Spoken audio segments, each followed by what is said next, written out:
Coucou, on va continuer. Nous étions ici. Nous avons le dominant ici. Les gardes, le reconnaissant, laissèrent passer le chat astucieux. Sire, mon maître, le marquis de Carabas, vous salue. Il vous prie d'accepter ce petit cadeau.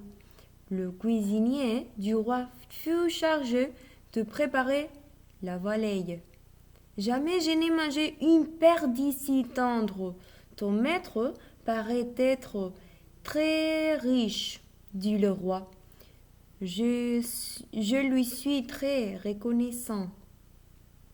J'en ferai part à mon maître, répondit le chat, en faisant une révérence. Pourrais-je rencontrer le marquis? Demanda le roi. C'est étrange. Je n'ai jamais entendu parler de lui.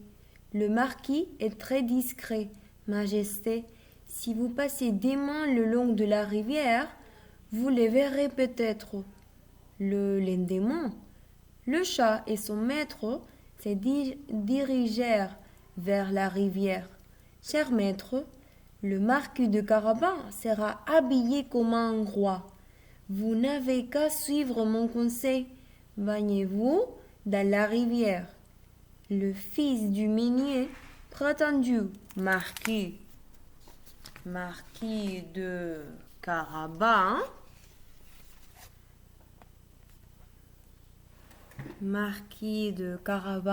ne comprit pas grand-chose, mais fit ce que le chat lui dit.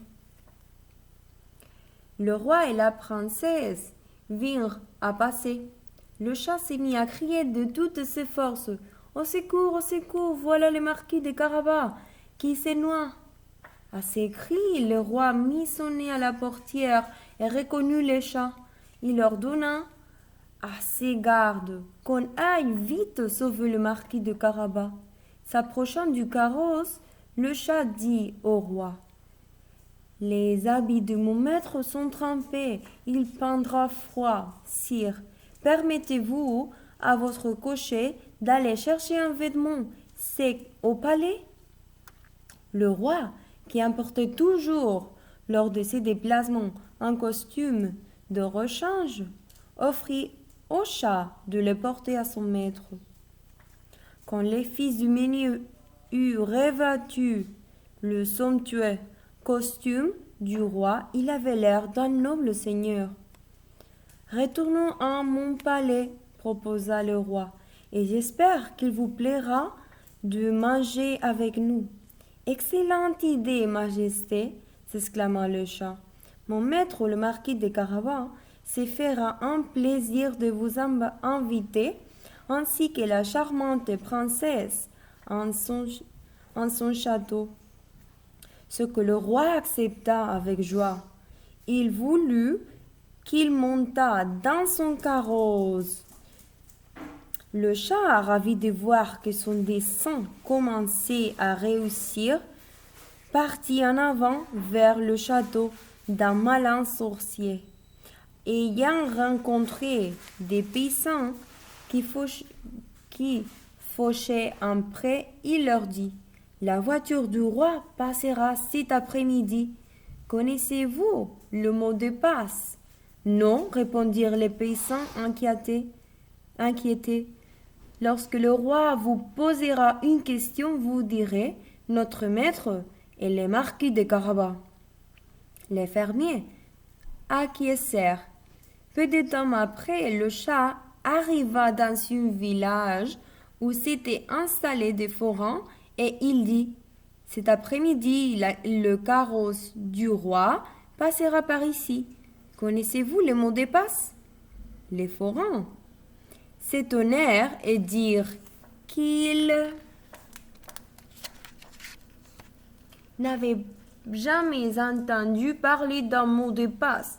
Bien, dit le chat, si le roi vous demande quelque chose, vous lui répondrez: Notre maître est le marquis de Carabas. Les forains lui promirent de ne pas l'oublier. Au bord de la rivière, il vit des pêcheurs qui jetaient leurs filets à l'eau. Eh, leur cria le chat, cet après-midi, le carrosse du roi passera par ici. Si vous ne connaissez pas les mots de passe, cela finira mal pour vous. Le mot de passe, c'est dire le pêcheur, non, nous ne connaissons pas.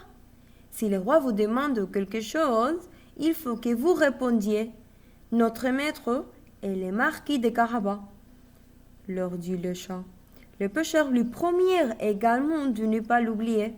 Le chat botté s'est hâta de parvenir au château du magicien.